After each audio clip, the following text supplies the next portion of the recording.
1987 सालचा काळ. पावसाळा नुकताच संपला होता. गावच्या शिवारात हिरवाई पसरलेली. कुठं मका, कुठं बाजरी, तर कुठं ज्वारी आणि मधोमध पाण्याने भरलेले ओढे.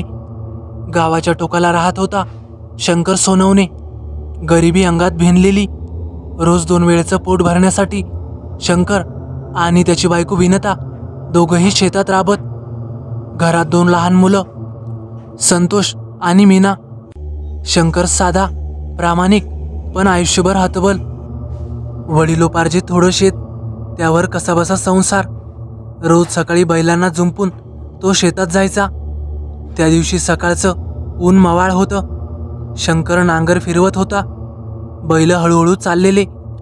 जमिनीतून माती उलटली जात होती आणि अचानक नांगराला काहीतरी कडक लागलं. अरे रे, इथे काहीतरी दगड दडलेला असेल, शंकर मनात म्हणाला. तो बैल थांबवतो. नांगर बाजूला सारून हाताने खोदतो. मातीचा ढीग काढत जातो, पण दगडांसारखं काहीतरी गुळगुळीत भासतं. जरा खोलवर खोदल्यावर त्याला लोखंडी पाटी लागते. कुतूहलाने तो अजून माती बाजूला सारतो. पाटी उचलली तर आत काहीतरी आहे. हातात गारवा जाणवतो. शंकरचं हृदय जोरजोरात धडधडायला लागतं. खड्डा अजून मोठा केला आणि पुढच्या क्षणी त्याला दिसलं तांब्याचं जुनं घडं. मातीने झाकलेलं, पण वरच्या भागातून चमक दिसत होती. शंकर थरथरला. घडा काढून बाहेर ठेवला. झाकण उघडताच त्याच्या डोळ्यांवर त्याचा विश्वासच बसला नाही. आतमध्ये सोने चांदीची नाणी, अंगठ्या, दागदागिने भरलेले. त्याच्या डोळ्यात चमक आली. आयुष्यभराची दारिद्र्य झटकली जाईल असं त्याला वाटू लागलं. पण त्या क्षणी भोवतीच्या शेतातली हवा जणू थंड झाली. अंगावर शहारे उठले. कुठेतरी दूरवरून घुंगरांचे हलके आवाज त्याच्या कानावर आले. शंकर जरा घाबरला, पण लोभाने तो घडं कपड्यात गुंडाळून बैलगाडीत ठेवतो. कोणाच्या नजरेत येऊ नये म्हणून तो घाईघाईने घरी निघतो. शंकर त्या दिवशी घडं घेऊन घरी पोहोचला तेव्हा त्याच्या अंगावर घामाचे लोट वाहत होते. त्याच्या डोक्यात एकच विचार घोंगावत होता. हे गुप्तधन कुणाला कळलं तर? गावातल्या कोणाच्या कानावर पडलं तर? पोलीस, सरकार, चोर सगळे डोके वर काढतील. मग आपल्याला काय उरणार? तो बैलगाडीतलं घडं उतरवून घराच्या मागच्या कोपऱ्यात नेऊन ठेवतो. लाकडं ठेवायचा जुना कोठार जिथे असतो तिथेच तो ते घडं ठेवतो. आतमध्ये अंधारच अंधार, धुळीचा वास. शंकरने घाईघाईने एक खड्डा खणला आणि ते घडं पुरलं. वर माती टाकून जणू काही घडच नव्हतं असं करून टाकलं. रात्र झाली. गावातल्या घरोघरी दिवे विझले. वळणदार पायवाटांवर अंधार पसरायला लागला. फक्त दूरवरून कुत्र्याच्या भुंकण्याचा आवाज येत होता. शंकर आपल्या चटईवर निजला. बायको विनता, 2 मुलं बाजूला होती, पण त्याला झोप येईना. डोळ्यांसमोर सोन्याची नाणी, चमकणारे दागिने सतत नाचत होते. आणि अचानक त्याच्या कानांवर घुंगरांचा आवाज आला. जणू कोणीतरी तरुणी पायात घुंगर घालून घरभर फिरत आहे. शंकर दचकून उठून बसला. कान टवकारले. घरात सगळीकडे शांतता होती. विनता व मुलं गाढ झोपलेली होती. मीच काहीतरी चुकीचं ऐकलं बहुतेक, तो स्वतःशीच पुटपुटला. पण आवाज पुन्हा आला, यावेळी आणखीन जवळ. शंकर उठून दरवाजाकडे गेला. दरवाजाजवळून एक थंड वारा अंगावर आला आणि दार कर्कश आवाज करत आपोआप उघडलं गेलं. दाराबाहेर कुणीही नव्हतं. अंगणात अंधार, मात्र जमिनीवर हलकासा ओलसरपणा आणि नागाच्या रांगण्याच्या खुणा दिसत होत्या. शंकरच्या अंगावर सरसरून काटा आला. शंकरच्या अंगावर काटा उभा राहिला. घाईघाईने दार बंद करून तो परत चटईवर गेला. डोळे मिटून झोपायचा प्रयत्न करू लागला, पण झोप काही येईना. त्याच्या डोक्यात सतत घडं आठवत होतं. हे धन शापित तर नसेल, कुणीतरी याची राखण करत असेल. त्याच विचारात रात्र सरली. दुसऱ्या दिवशी सकाळी विनता म्हणाली, शंकर, काल रात्री अंगणात विचित्र आवाज येत होते. मला झोप लागत नव्हती. शंकर तिच्याकडे बघत थरथरला. कसला आवाज? घुंगर वाजल्यासारखं, दरवाजा आपोआप हल्ल्यासारखं. मला वाटलं मीच चुकते. शंकर काहीही बोलला नाही. तो मनात अधिकच घाबरला होता. त्या दिवसापासून दररोज रात्री विचित्र गोष्टी सुरू झाल्या. कधी अंगणात घुंगरं ऐकू यायची, कधी भिंतीवर काळ्या सावल्या रांगताना दिसायच्या. एकदा तर मुलगा संतोष ओरडून उठला, आई, नाग पलंगाजवळ बसलाय. विनता पळत आली, पण तिला काहीही दिसलं नाही. मात्र शंकरला हळूच जमिनीवरून नागाच्या सरपटण्याच्या खुणा दिसल्या. तो घामाघूम झाला. हे धन आपण घरी आणून फार मोठी चूक केलीये, हे त्याला कळून चुकलं होतं. पुढच्या रात्री परिस्थिती अजूनच भयानक झाली. शंकरच्या स्वप्नात एक प्रचंड काळा नाग आला. त्याचे डोळे अंगारासारखे लाल. तो फुसकारला, माझं धन तुझ्या घरात आणलंस, आता त्याची किंमत मोजायला तयार राहा. शंकर जोरात ओरडून जागा झाला. विनता घाबरून उठली. काय रे, काय झालं? कोणाचा आवाज काढलास? शंकर काहीही बोलला नाही, पण त्याला जाणवलं की हे गुप्तधन त्याला सुख नाही तर फक्त अपशगुन देत आहे. सकाळ झाली. शंकर उठला आणि ठरवलं, हे धन परत शेतात नेऊन लपवायला हवं, नाहीतर आपलं घर उद्ध्वस्त होईल. रात्रभर जागा असल्यामुळे त्याचे डोळे लालसर झाले होते. घरात वातावरण तणावपूर्ण होतं. विनता काही बोलत नव्हती, पण तिच्या नजरेत प्रश्न दाटलेले, मुलं घाबरलेली. शंकर मनाशी ठरवून बसला, हे धन घरात ठेवणं घातक आहे. ते जिथून आलं तिथेच परत जाऊ दे. त्याने बैलगाडीत पाट्या फडकी टाकल्या. कोठारातून माती उपसून घडं बाहेर काढलं. पुन्हा त्याचं वजन जाणवताच अंगभर शहारे आले.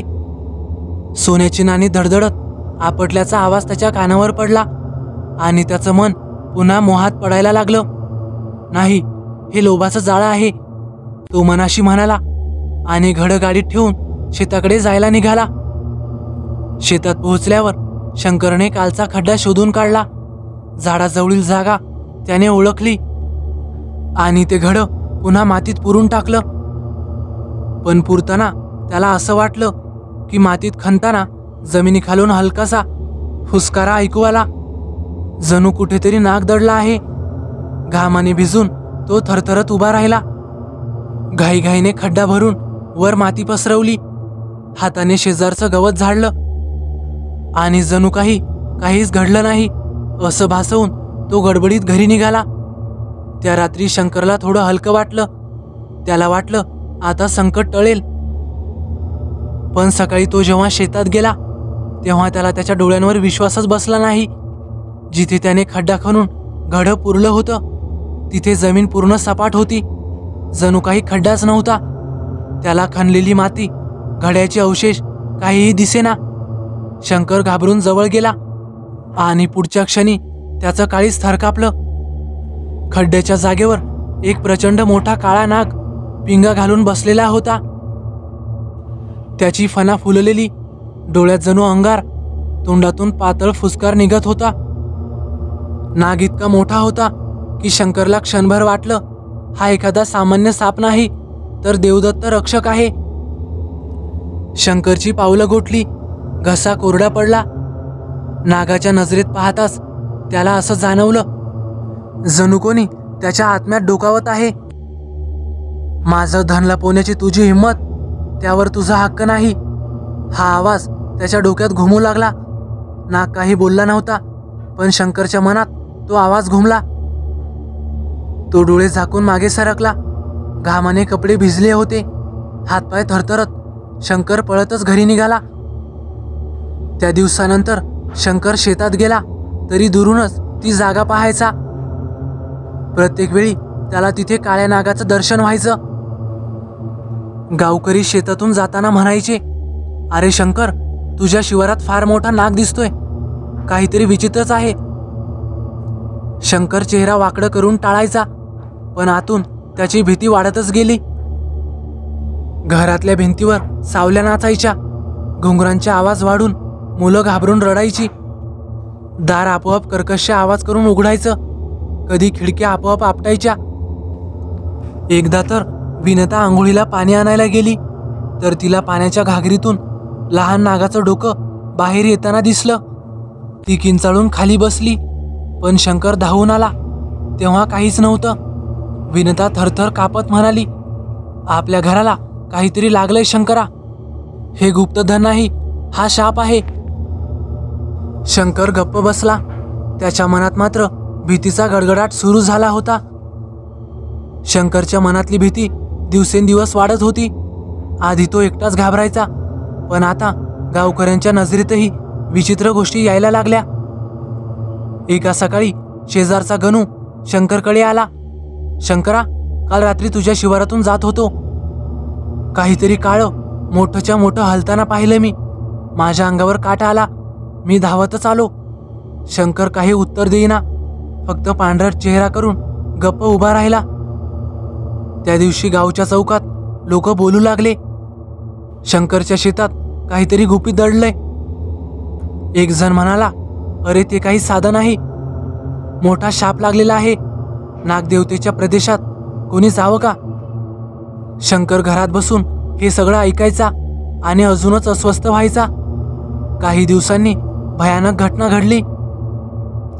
गावातील 2 तरुण बैलगाडीतून शंकरच्या शिवारातून जात होते. अचानक बैल वेडेवाकडे धावू लागले. बैलगाडी उलटली आणि ते दोघं ओरडत धावत आले. प्रचंड मोठा नाग फण्या काढून गाडीजवळ उभा होता. ते घाबरून सांगू लागले. गावभर धास्ती पसरली. लोक म्हणू लागले, हा नाग सामान्य नाही, काहीतरी अलौकिक आहे. शंकर आता दिवसा देखील अस्वस्थ राहू लागला. कुणी काही बोलत असलं तरी त्याला फक्त घुंगरांचे आवाज ऐकू यायचे. तो जमिनीकडे बघत बसायचा, जणू कुठून नाग बाहेर येईल या भीतीने. रात्री तर त्याची अवस्था वेडीवाकडी व्हायची. एकदा विनता झोपेत असताना अचानक जागी झाली तर पाहते शंकर अंधाऱ्या कोपऱ्यात बसलेला, हातात माती घेऊन तिच्यावर शिंपत होता आणि काहीतरी पुटपुटत होता.